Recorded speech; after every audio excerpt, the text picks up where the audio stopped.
Mon ex veut me parler en privé. T'inquiète pas, a dit ma copine. Alors je ne me suis pas inquiété, j'ai fait mes valises. Elle est revenue dans un appart vide. Tu es où? Plus ton problème. J'étais avec Cali depuis 3 ans, et je pensais connaître ses habitudes maintenant, mais c'était différent. Je suis un constructeur de cadres de vélo sur mesure à Minneapolis, quelqu'un qui travaille de ses mains et croit en une communication franche. Alors, quand quelque chose n'est pas bien aligné, je le remarque. Cali était distante depuis des semaines, passant plus de temps à son studio de yoga et rentrant à la maison avec des histoires sur ses amis instructeurs et leurs drames relationnels qui, d'une manière ou d'une autre, revenaient toujours sur le fait que les hommes ne comprennent pas l'intelligence émotionnelle. J'aurais dû prêter plus d'attention à la fréquence à laquelle le nom de Hunter a commencé à apparaître dans ses conversations, toujours précédé de commentaires dédaigneux sur à quel point son ex-petite amie était devenue pathétique depuis leur rupture il y a 2 ans. Les messages ont commencé un mardi matin alors que j'étais dans mon atelier, mesurant soigneusement des tubes en acier pour une commande de vélo de randonnée. Le téléphone de Cali n'arrêtait pas de vibrer sur le comptoir de la cuisine quand je suis entré pour prendre un café, et je n'ai pas pu m'empêcher de remarquer le nom de Hunter s'allumer à plusieurs reprises sur l'écran. Quand je l'ai mentionné, elle a balayé ça d'un revers de main en disant qu'il traversait une mauvaise passe et avait besoin de quelqu'un à qui parler, ce qui semblait assez raisonnable jusqu'à ce que les appels deviennent des événements quotidiens qu'elle prenait en privé, sortant sur notre escalier de secours où je cultivais une collection de plantes succulentes qui me rappelaient la stabilité que je voulais construire dans notre relation. Les conversations s'allongeaient chaque jour, et j'ai vu Cali passer d'agacé à concerné, puis à quelque chose qui ressemblait étrangement à une anticipation excitée. Quand elle m'a finalement parlé de l'accident de la sœur, tout dans sa façon de le dire semblait scénarisé. Elle a expliqué que Hunter était dévasté, complètement effondré, et ne pouvait pas faire face au traumatisme seul parce que sa famille vivait à l'autre bout du pays et qu'il n'avait personne d'autre vers qui se tourner pour un soutien émotionnel. Selon Cali, il avait spécifiquement demandé sa présence parce qu'elle le comprenait d'une manière que personne d'autre ne pouvait, et elle se sentait obligée de l'aider à surmonter son deuil puisqu'ils avaient maintenu une amitié après leur rupture. L'histoire avait toutes les bonnes notes émotionnelles, mais quelque chose dans ses yeux me rappelait le regard qu'elle avait quand elle planifiait une surprise ou essayait de justifier une retraite de yoga coûteuse qu'elle ne pouvait pas se permettre. J'ai suggéré que si Hunter avait besoin de soutien, elle pourrait peut-être le rencontrer dans un lieu public, comme un café où elle pourrait offrir du réconfort sans que cela ne devienne un marathon émotionnel d'une nuit. La réaction de Cali a été immédiate et défensive, expliquant que Hunter possédait un chalet au bord d'un lac à environ 2 heures au nord de la ville où il s'était retiré pour gérer l'état de sa sœur, et qu'il était trop fragile pour quitter cet espace sûr. Elle a insisté sur le fait que la vraie guérison émotionnelle nécessitait de l'intimité et du temps ininterrompu, pas le réconfort superficiel d'une rapide rencontre autour d'un café, et qu'elle devait être là pour lui parce que c'est ce que les personnes émotionnellement matures et évoluées font les unes pour les autres. La façon dont elle a présenté mes préoccupations comme étant contrôlantes et possessives m'a fait douter de mes propres instincts, ce qui, je le réalise maintenant, était exactement son intention. J'ai essayé d'expliquer que mon malaise ne venait pas de la jalousie, mais de la nature secrète de passer une nuit entière seule avec un ex-petit ami dans un endroit isolé, surtout quand leur relation s'était terminée à cause de sa manipulation émotionnelle et de son incapacité à s'engager. Cali a répondu en m'accusant de faire preuve de masculinité toxique et de projeter mes propres insécurités sur son travail de guérison, me rappelant qu'elle avait passé des années en thérapie à apprendre à fixer des limites saines et à reconnaître les comportements manipulateurs. Elle a parlé de sa déception que je ne puisse pas faire confiance à son jugement après 3 ans ensemble, et de la façon dont mon manque de foi en son intelligence émotionnelle révélait des problèmes profondément ancrés dans ma propre masculinité que je devais aborder si nous voulions avoir un avenir ensemble. La dispute s'est envenimée lorsque j'ai souligné que des limites saines empêcheraient en fait quelqu'un de se précipiter pour réconforter un ex-petit ami pendant une nuit, surtout quand cet ex avait l'habitude de créer des situations de crise pour regagner l'attention de ses anciennes partenaires. Le visage de Cali a complètement changé, passant de défensif à froid et calculateur, et elle m'a dit que mon incapacité à comprendre la complexité de l'émotion humaine prouvait que nous étions fondamentalement incompatibles. Elle a commencé à faire un sac de voyage avec un flair dramatique délibéré, choisissant des articles qui semblaient conçus pour affirmer son indépendance, y compris le pyjama en soie que je lui avais acheté pour son anniversaire et la crème pour le visage coûteuse qu'elle n'utilisait que pour les occasions spéciales. En la regardant faire ses bagages, j'ai eu un moment de clarté absolue sur notre relation, comme si je voyais soudainement la géométrie du cadre avec laquelle j'avais eu du mal pendant des semaines. Chaque conversation que nous avions eue sur l'engagement, chaque discussion sur notre avenir, chaque fois qu'elle m'avait fait sentir que j'échouais à atteindre une norme émotionnelle qu'elle avait fixée, tout cela s'est cristallisé en une compréhension que nous valorisions fondamentalement des choses différentes. Je voulais un partenariat basé sur la transparence et le respect mutuel, alors qu'elle s'épanouissait dans le drame et la complexité émotionnelle qui semblait toujours tourner autour de ses besoins et de sa croissance au détriment du confort et de la sécurité de tous les autres. Quand elle s'est retournée à la porte pour prononcer ce qui ressemblait à un discours préparé sur la façon dont le véritable amour signifie soutenir les parcours de guérison de l'autre sans jalousie ni possessivité, j'ai réalisé que rien de ce que je pourrais dire ne pénétrerait le récit qu'elle avait construit autour de cette situation. Elle avait déjà décidé que j'étais le petit ami contrôlant l'empêchant d'être son moi authentique, et Hunter était l'âme blessée qui avait besoin de sa marque unique de sauvetage émotionnel. La bague de fiançailles que je cachais dans mon tiroir à chaussettes depuis 2 mois m'a soudain semblé être la preuve de la façon dont j'avais complètement mal interprété toute notre relation et le genre d'avenir qu'elle voulait réellement avec moi. Après son départ, je me suis assis dans notre appartement du centre-ville de Minneapolis, entouré par la vie que nous avions construite ensemble, de la collection de disques vinyles vintage que nous avions organisée à la coutume des composants de vélo que j'avais stockés pour son vélo de randonnée de rêve que nous avions prévu de construire ensemble l'été prochain. Tout semblait contaminé par la prise de conscience que pendant que je planifiais notre avenir, elle entretenait des liens émotionnels qui priorisaient son passé sur notre présent. J'ai compris alors que ce n'était pas vraiment à propos de la sœur de Hunter ou d'un soutien émotionnel d'urgence, mais du besoin de Callie de se sentir désirée et nécessaire d'une manière que notre relation stable et engagée ne pouvait apparemment pas fournir. Au lieu de passer la nuit à faire les 100 pas dans notre appartement ou à appeler ses amis pour avoir des nouvelles, j'ai fait quelque chose qui m'a surpris moi-même par sa clarté et sa finalité. J'ai commencé à emballer mes outils avec la même précision méthodique que j'utilisais pour construire des cadres sur mesure. Chaque pièce soigneusement emballée et rangée dans les caisses que j'avais organisées au fil des années de construction de mon métier. Mes composants Campagnolo vintage sont allés dans leur boîte d'origine. Ma collection de tubes en acier a été sécurisée dans des manchons de protection, et mes outils de mesure de précision ont été nettoyés et placés dans la mallette doublée de mousse que ma sœur Brooke m'avait offerte quand j'ai démarré mon entreprise.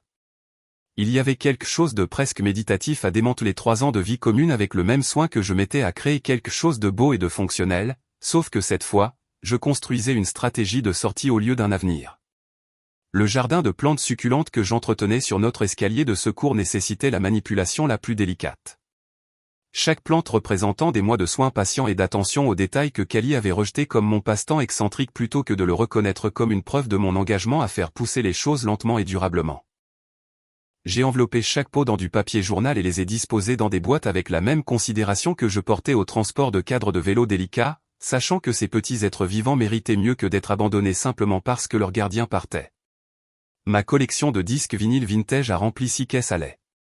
Chaque album un souvenir des dimanches matins où Callie et moi mettions de la musique pendant qu'elle pratiquait le yoga et que je dessinais de nouveaux designs de cadres, à l'époque où nos différences semblaient complémentaires plutôt qu'incompatibles.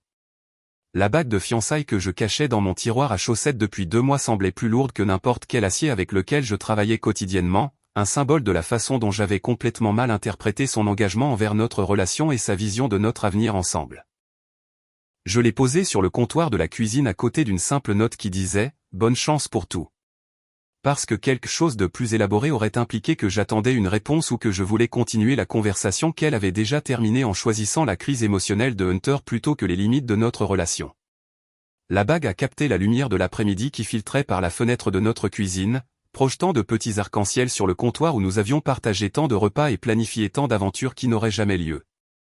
Ma sœur Brooke vivait dans un quartier résidentiel calme à environ 20 minutes du centre-ville, dans une maison qu'elle avait achetée après son divorce avec le genre de sagesse pratique que je commençais à apprécier plus profondément. Quand je suis arrivé à sa porte avec mon camion chargé de tout ce que je possédais, elle a jeté un coup d'œil à mon visage et a commencé à faire du café sans demander d'explications ni offrir de conseils non sollicités sur les relations et les secondes chances. Brooke comprenait que certaines décisions ne nécessitent pas de discussion, juste une exécution.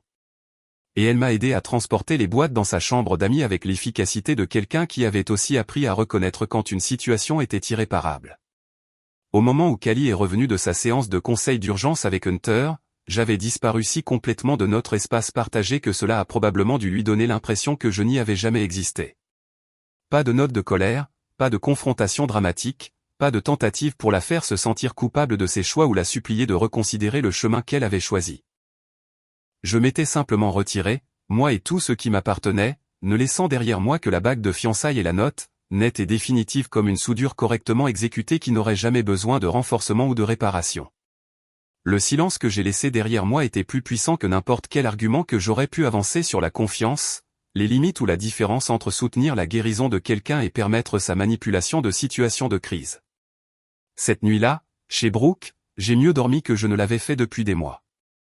Non pas parce que j'étais heureux d'avoir perdu 3 ans de ma vie avec quelqu'un qui me voyait comme secondaire à ses aventures émotionnelles, mais parce que j'avais enfin cessé de prétendre que le compromis signifiait accepter un comportement qui violait fondamentalement mes valeurs.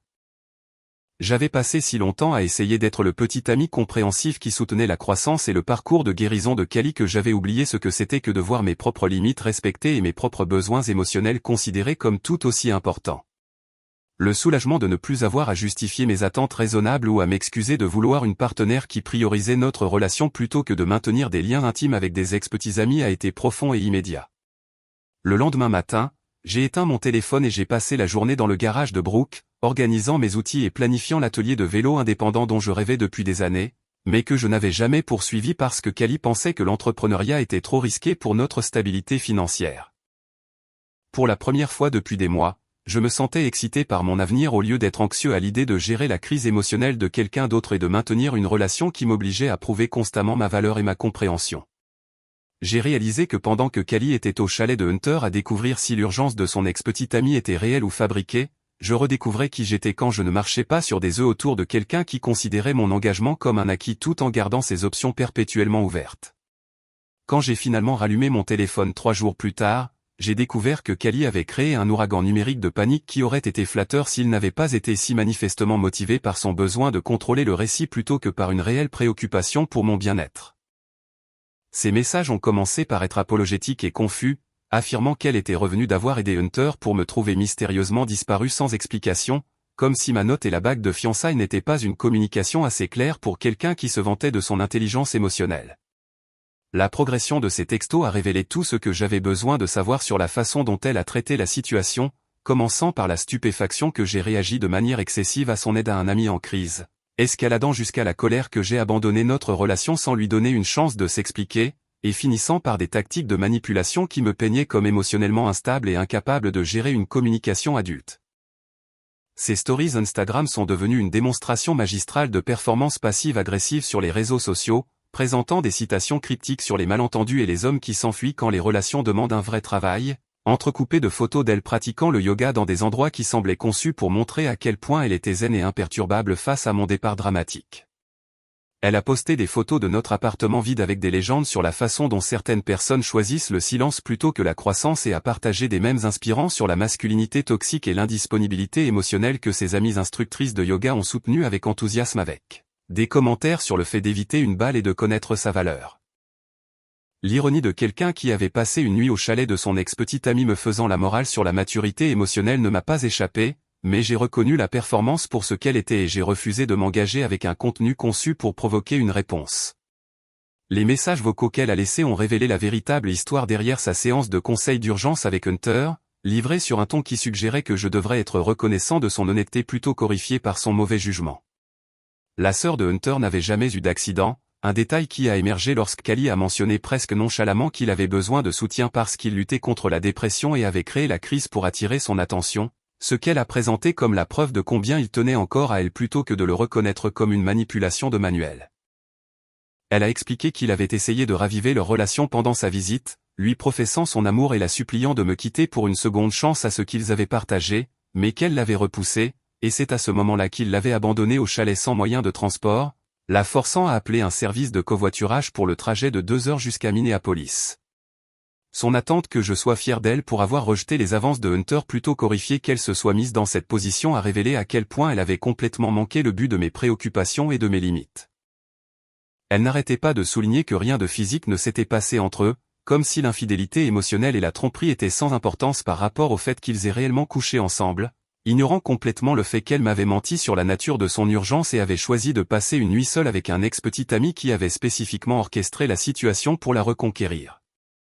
La façon dont elle a raconté l'histoire donnait l'impression qu'elle méritait d'être créditée pour avoir finalement fait le bon choix plutôt que d'accepter la responsabilité d'avoir créé le problème en premier lieu. Lorsque ces appels individuels n'ont pas réussi à générer la réponse qu'elle voulait, Kali est passée à l'enrôlement de ses amies instructrices de yoga dans ce qu'elle a appelé une intervention, mais qui ressemblait plus à une embuscade conçue pour me faire honte de retourner dans une relation que j'avais déjà définitivement terminée. 3 d'entre elles se sont présentées à mon atelier de vélo un samedi après-midi chargé, interrompant mon travail avec une équipe de cyclisme professionnel commandée pour livrer des discours préparés sur le pardon, la communication et l'importance de se battre pour l'amour au lieu de s'enfuir quand les choses se compliquent. Elles parlaient dans le langage thérapeutique que Kali leur avait enseigné, faisant référence au style d'attachement et aux réponses traumatiques comme si ma décision de partir était la preuve d'un dommage psychologique plutôt que d'un sain respect de soi et de l'application de limites. La meneuse de cette intervention était Maya, l'amie la plus proche de Kali et la propriétaire du studio de yoga où elles avaient développé leur philosophie commune sur les relations évoluées et la communication consciente, des concepts qui n'incluaient apparemment pas l'honnêteté de base sur les voyages d'une nuit avec des ex-petits amis manipulateurs. Maya a expliqué que Kali était dévastée par ma disparition soudaine et ne pouvait pas comprendre pourquoi j'avais choisi de mettre fin à 3 ans de vie commune sans lui donner l'occasion de réparer ce qu'elle insistait être un malentendu plutôt qu'une trahison fondamentale de la confiance. Elle a suggéré que mon refus d'engager le dialogue sur notre relation prouvait que j'avais peur de la vulnérabilité requise pour une véritable intimité, un diagnostic qui aurait été plus convaincant s'il venait de quelqu'un qui n'avait pas encouragé le comportement égocentrique de Kali pendant des années. J'ai écouté poliment leurs préoccupations et les ai remerciés de se soucier du bonheur de Kali, mais j'ai clairement indiqué que ma décision était définitive et non sujette à une discussion de groupe ou à une intervention thérapeutique de la part de personnes qui ne comprenaient ni la situation ni mes valeurs. J'ai expliqué que les relations saines ne nécessitent pas de négociations constantes sur le respect de base et les limites, et que quelqu'un qui avait besoin de ses amis pour convaincre son ex-petite amie de la reprendre n'était probablement pas prêt pour le genre de partenariat que je voulais construire avec quelqu'un. Le regard de choc sur leur visage lorsque j'ai calmement défendu mon choix de prioriser mon propre bien-être par rapport au confort de Kali valait la peine d'endurer leurs leçons déçues sur les hommes modernes et la peur de l'engagement. 6 mois plus tard, je vivais une vie complètement différente dans le nord-est de Minneapolis, où j'avais trouvé l'espace parfait pour mon atelier de vélo indépendant dans un entrepôt reconverti qui sentait encore les meubles en bois qui y avaient été fabriqués pendant des décennies. Le bâtiment avait un caractère qui correspondait à ma vision des vélos de randonnée artisanaux, avec des murs en briques apparentes et de grandes fenêtres qui inondaient mon espace de travail de lumière naturelle, parfait pour la construction détaillée de cadres et les travaux de peinture personnalisés. Ma spécialité est devenue les vélos de randonnée d'aventure pour les personnes qui voulaient explorer le pays à un rythme qui leur permettait de voir et de vivre réellement les endroits qu'ils traversaient, des vélos construits pour le confort sur des milliers de kilomètres plutôt que pour la vitesse sur de courtes distances. Ma clientèle s'est développée grâce aux bouche à oreille de cyclistes qui appréciaient l'artisanat et comprenaient qu'un travail de qualité prend du temps et de l'attention aux détails plutôt que de se précipiter pour respecter des délais artificiels ou de faire des économies pour maximiser les profits. J'ai renoué avec des amis que j'avais négligés pendant ma relation avec Kali, des gens qui partageaient mes intérêts pour le transport durable et les aventures en plein air, mais qu'elle rejetait comme ennuyeux parce qu'ils préféraient la randonnée et le camping aux retraites de yoga et aux ateliers de développement de la conscience. La commande de l'équipe de cyclisme professionnel sur laquelle j'avais travaillé a mené à des opportunités avec d'autres coureurs sérieux qui avaient besoin de solutions personnalisées pour leur géométrie corporelle spécifique et leur style de conduite. Un travail qui a mis au défi mes compétences techniques et m'a rappelé pourquoi j'étais tombé amoureux de la construction de cadres en premier lieu. Quand Kali m'a tendu une embuscade à mon torréfacteur préféré au début de l'été, j'étais en train d'examiner les croquis d'un vélo de randonnée tandem qu'un couple de l'Oregon avait commandé pour leur aventure de retraite le long de la côte du Pacifique. Elle avait clairement suivi ma routine via les réseaux sociaux ou des amis communs, se positionnant à une table d'angle où elle pouvait m'intercepter avant que je ne remarque sa présence et que je ne parte potentiellement sans la confrontation qu'elle avait manifestement planifiée. Son apparence était soigneusement orchestrée pour suggérer une confiance décontractée, mais je pouvais voir l'énergie nerveuse dans la façon dont elle n'arrêtait pas d'ajuster ses cheveux et de vérifier son reflet dans l'écran de son téléphone tout en faisant semblant de lire un livre sur la pleine conscience et la guérison des traumatismes. Sa manœuvre d'ouverture a été de complimenter mon succès évident et mon indépendance, reconnaissant que je semblais plus heureux et plus épanoui que je ne l'avais été pendant notre relation, des commentaires livrés sur un ton qui suggérait qu'elle méritait le crédit de ma croissance plutôt que de reconnaître que mon amélioration venait de l'évasion de son influence. Quand j'ai répondu avec le même intérêt poli que j'aurais montré à n'importe quelle connaissance me demandant des nouvelles de mon travail, la traitant exactement comme une ancienne voisine plutôt que comme quelqu'un qui avait partagé mon lit et planifié un avenir avec moi, son calme soigneusement entretenu a commencé à se fissurer sur les bords. Sa demande de conclusion et d'explication pour mon abandon émotionnel a révélé qu'elle ne comprenait toujours pas fondamentalement ce qui s'était passé entre nous, présentant mon départ comme une punition cruelle plutôt que de le reconnaître comme la conséquence logique de ses choix et de ses priorités. Elle m'a accusé d'avoir traité notre relation de 3 ans comme si elle ne signifiait rien, de l'avoir jetée sans lui donner une chance de grandir de ses erreurs, comme si le problème avait été une seule erreur de jugement plutôt qu'un schéma de comportement qui priorisait ses besoins émotionnels par rapport aux limites de notre relation. Le fait qu'elle ne puisse toujours pas articuler ce qu'elle avait fait de mal spécifiquement, se concentrant plutôt sur ma réaction comme étant disproportionnée et émotionnellement immature, a confirmé que partir avait été la bonne décision, et qu'aucun temps ni aucune thérapie ne comblerait le fossé entre nos valeurs fondamentales. Mon attitude paisible et mon contentement évident semblaient l'exaspérer plus que n'importe quelle confrontation colérique n'aurait pu le faire, parce que cela prouvait que je n'avais pas été détruit par sa perte, que je n'avais pas passé des mois à languir de son retour, et que je n'avais appris aucune leçon sur l'importance de se battre pour l'amour, peu importe à quel point j'étais maltraité. Elle s'attendait clairement à me trouver amer, seul, ou du moins luttant avec les conséquences d'avoir quitté quelqu'un d'aussi spécial qu'elle se considérait être. Au lieu de cela, elle a découvert que j'avais prospéré en son absence, construit quelque chose de significatif avec ma vie, et avancé sans regarder en arrière ni porter de ressentiment à propos de ses choix. La réalité que j'étais véritablement mieux sans elle était quelque chose qu'elle semblait complètement incapable de traiter ou d'accepter avec la moindre grâce. Quand elle a finalement quitté le café, clairement frustrée par mon refus de m'engager dans la scène de réconciliation dramatique qu'elle avait orchestrée, je suis retourné à mes croquis avec la même concentration que j'avais apportée à chaque aspect de ma nouvelle vie. Le projet de vélo tandem représentait tout ce que je valorisais dans un vrai partenariat. 2 personnes travaillant ensemble vers une aventure partagée, se faisant entièrement confiance parce qu'elles avaient construit cette confiance par des actions cohérentes plutôt que de l'exiger par la manipulation émotionnelle et le langage thérapeutique sur la croissance et la guérison. Près d'1 an après notre rupture, Kali m'a envoyé un email soigneusement rédigé via le site web de mon entreprise, qui ressemblait plus à une thèse de fin d'études en psychologie qu'à une communication authentique de quelqu'un qui avait partagé 3 ans de ma vie. Son message commençait par la reconnaissance de mon besoin d'espace et le respect de mes limites, des phrases qui semblaient répétées et calculées plutôt qu'authentiques, avant de se lancer dans une analyse détaillée de ses propres troubles de l'attachement et problèmes de limite que, selon elle, une thérapie approfondie l'avait aidé à comprendre et à régler. Elle a utilisé une terminologie psychologique spécifique sur les styles d'attachement anxieux et les techniques de régulation émotionnelle, se présentant comme quelqu'un qui avait fait le dur travail d'auto-examen et en était ressorti comme une personne fondamentalement différente qui méritait considération et peut-être pardon. L'email faisait référence à des souvenirs spécifiques de notre relation avec une précision chirurgicale, mentionnant le jardin de plantes succulentes que j'entretenais sur notre escalier de secours et comment elle n'avait jamais vraiment apprécié ma nature attentionnée, les disques vinyles vintage que nous avions collectionnés ensemble et comment elle avait pris pour acquis ma connaissance et ma passion pour l'histoire de la musique. Chaque souvenir était présenté comme la preuve qu'elle comprenait maintenant ce qu'elle avait perdu et avait développé l'intelligence émotionnelle pour apprécier ce que j'avais offert, comme si le problème avait été son incapacité à voir ma valeur plutôt que sa réticence à prioriser notre relation par rapport à ses propres aventures émotionnelles. Elle a décrit ses séances de thérapie avec des détails qui semblaient inconfortablement intimes, partageant des aperçus sur la façon dont son traumatisme d'enfance avait créé des schémas de recherche de validation par le drame et la crise, et comment elle avait inconsciemment saboté notre partenariat stable parce qu'il semblait trop sûr pour être réel. Le langage clinique qu'elle utilisait pour décrire ces schémas de comportement suggérait qu'elle avait mémorisé les explications de son thérapeute plutôt que de les avoir véritablement intériorisées, transformant son processus de guérison en une autre performance conçue pour atteindre un résultat spécifique plutôt qu'une croissance authentique.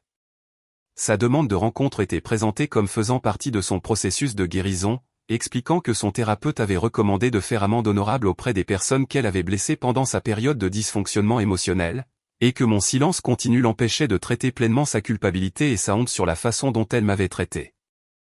La façon dont elle a positionné mon refus potentiel comme un obstacle à sa guérison a révélé qu'elle voyait toujours notre interaction principalement en termes de ce dont elle avait besoin plutôt que de considérer si un engagement avec elle servirait un but quelconque pour mon propre bien-être. L'email incluait des implications subtiles que nous avions tous les deux commis des erreurs dans notre relation, suggérant que pendant qu'elle avait fait le travail pour comprendre et corriger ces schémas, je pourrais aussi bénéficier d'un examen de ma propre contribution à nos problèmes de communication. Elle a mentionné avoir lu des articles sur les difficultés des hommes avec la vulnérabilité et l'intimité, recommandant des livres qui pourraient m'aider à comprendre comment mes propres mécanismes de défense nous avaient empêchés de surmonter nos défis ensemble. La suggestion que je partageais la responsabilité de l'échec de notre relation, livrée dans le langage doux de la perspicacité thérapeutique, était peut-être l'aspect le plus manipulateur de tout son message.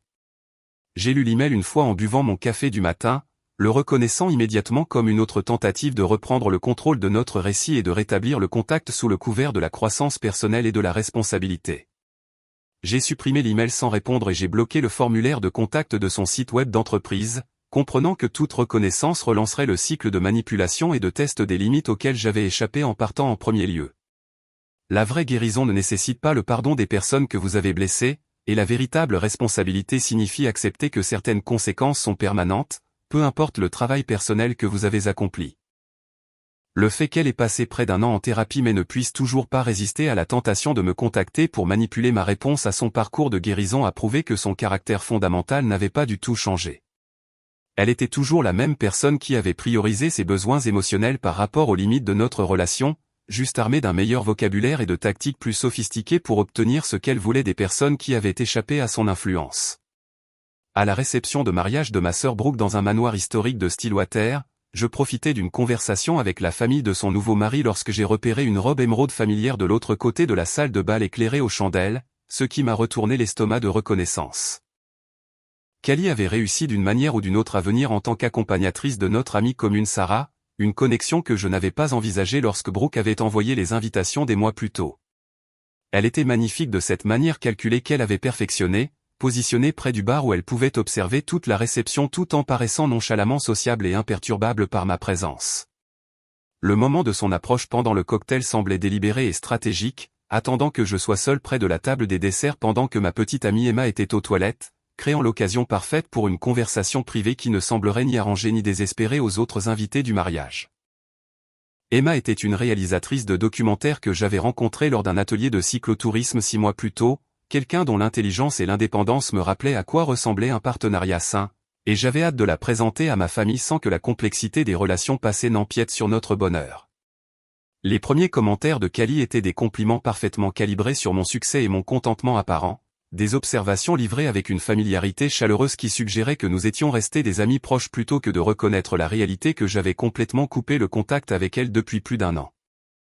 Sa pêche aux informations sur ma vie personnelle était menée avec une habileté subtile, posant des questions apparemment anodines pour savoir si je profitais de la vie de célibataire ou si j'avais commencé à fréquenter quelqu'un sérieusement, des demandes livrées avec le genre d'intérêt concerné qu'un ami attentionné pourrait montrer plutôt qu'une ex-petite amie essayant désespérément de déterminer si j'étais complètement passé à autre chose.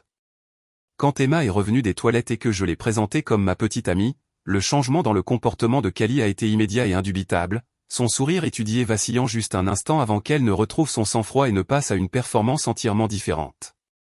Emma était tout ce que Callie n'était pas.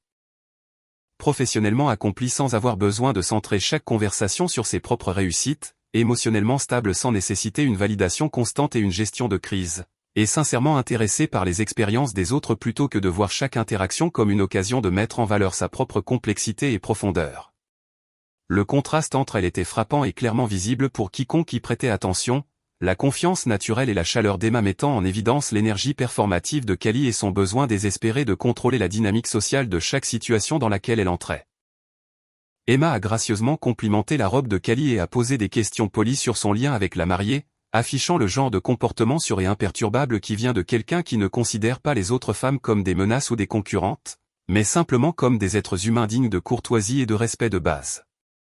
La tentative de Callie de créer une sorte de tension dramatique a complètement échoué quand Emma a suggéré en douceur que nous devrions tous danser ensemble puisque l'orchestre jouait une si belle musique, une invitation qui a transformé ce que Callie avait prévu comme une confrontation privée en une interaction sociale publique où ses tactiques de manipulation émotionnelle ne pouvaient pas prendre. Au fur et à mesure que la soirée avançait, j'ai regardé Callie lutter pour trouver ses marques dans une situation où elle ne pouvait pas se positionner en victime, forcée au contraire d'être le témoin direct que non seulement j'étais complètement passé à autre chose, mais que j'avais trouvé quelqu'un dont j'appréciais sincèrement la compagnie sans drame constant ni travail émotionnel.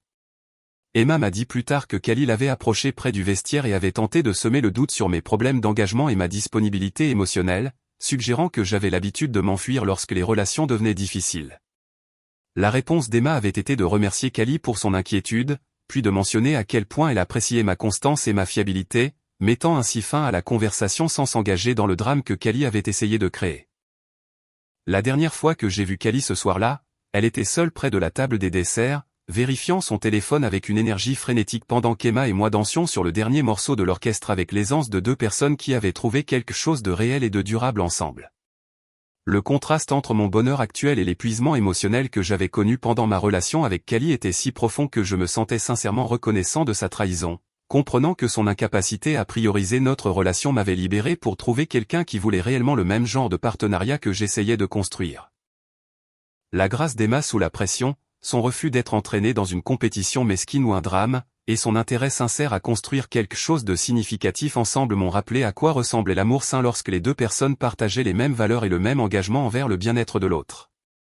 Regarder les tentatives désespérées de Cali pour créer le chaos dans une situation où elle n'avait aucun pouvoir ni aucune pertinence était presque triste, comme voir quelqu'un essayant encore de jouer à un jeu que tout le monde avait abandonné depuis des années.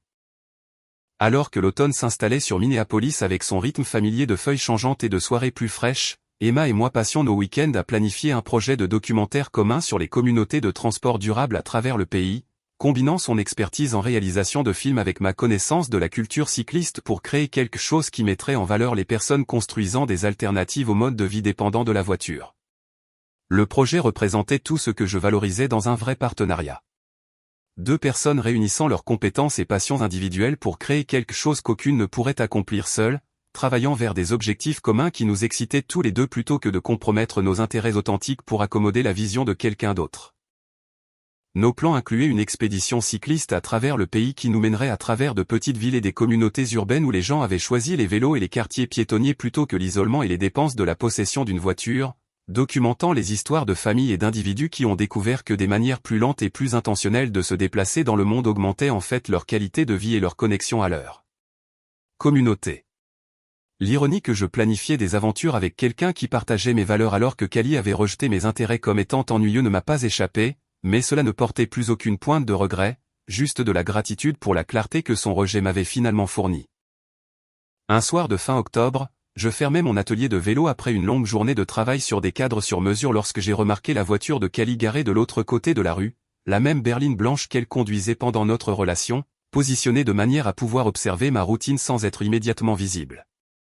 La vue de sa voiture n'a déclenché ni anxiété ni curiosité sur ce qu'elle pouvait vouloir ou depuis combien de temps elle observait, juste un léger sentiment de désagrément, comme de remarquer qu'un parc-mètre avait expiré. J'ai terminé ma routine de fermeture avec la même attention méthodique que j'apportais à chaque aspect de mon travail et j'ai marché jusqu'à mon camion sans regarder dans sa direction ni reconnaître sa présence. La prise de conscience que Cali était devenue complètement sans importance pour mon paysage émotionnel m'a semblé être la confirmation finale que j'avais réussi à construire une vie qui ne nécessitait ni son approbation, ni son attention, ni même son absence pour me sentir complet et satisfaisant. Elle n'était plus quelqu'un qui pouvait me blesser, me mettre en colère, ou même m'intéresser assez pour que je me demande quelles pourraient être ses motivations pour s'asseoir devant mon entreprise. Juste une personne de mon passé qui n'avait pas appris à accepter que certaines histoires se terminent définitivement sans suite ni arc de rédemption.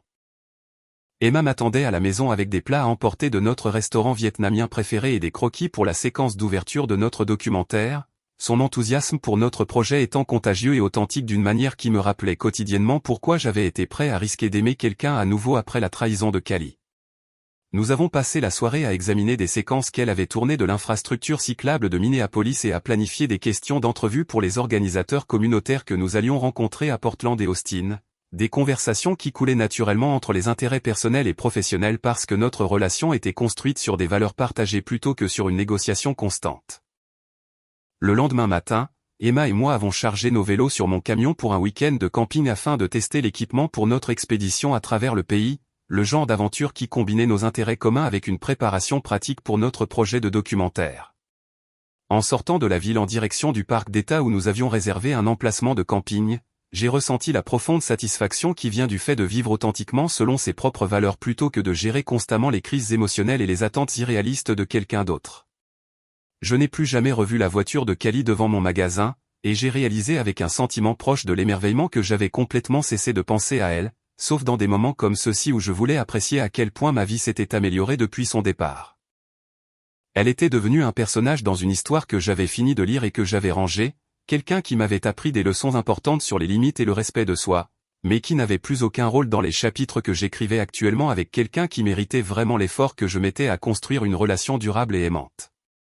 La différence entre ma vie avec Kelly et ma vie avec Emma était la différence entre défendre constamment ma valeur et la voir reconnue naturellement, entre justifier mes attentes raisonnables et les voir satisfaites sans explication. Emma n'avait pas besoin de langage thérapeutique ou d'efforts conscients pour me traiter avec respect et considération, c'était simplement qui elle était, tout comme mon engagement envers elle venait d'une appréciation sincère plutôt que d'une obligation ou de la peur de perdre quelqu'un qui me faisait me sentir chanceux d'avoir.